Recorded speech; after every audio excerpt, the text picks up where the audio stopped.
Shipwrecked in Athens around 300 BCE, Zeno of Cyprus, a once wealthy merchant, found himself thousands of miles from home, penniless and without possessions. This predicament, which would lead many to despair and curse their fate, became the foundation of his life's work and lasting legacy. With little else to occupy his time, he chanced upon a bookshop where he became captivated by the writings of Socrates. He then sought out and studied under the city's renowned philosophers.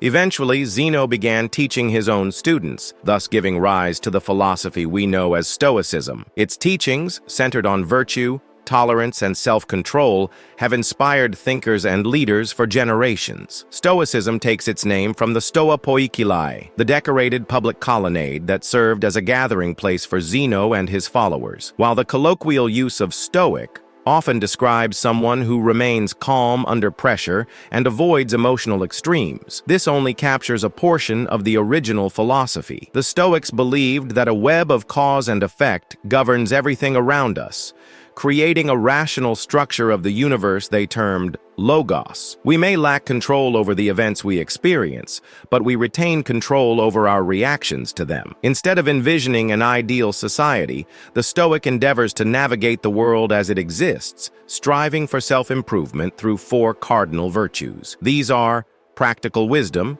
which is the ability to navigate complex situations logically, knowledgeably, and calmly; temperance, which involves self-restraint and moderation in all aspects of life; justice, which means treating others fairly, even those who have wronged us; and courage, which is not only bravery in extraordinary circumstances, but also the fortitude to face daily challenges with clarity and integrity. As Seneca, a prominent Roman Stoic, observed, sometimes even the act of living requires courage. Although Stoicism emphasizes personal growth, it is not a self-centered philosophy. During a time when Roman laws considered slaves property, Seneca advocated for their humane treatment, stressing our shared fundamental humanity. Moreover, Stoicism does not promote passivity. Its premise is that only individuals who have cultivated virtue and self-control within themselves can effect positive change in others. One of the most celebrated Stoic writers was also one of Rome's greatest emperors.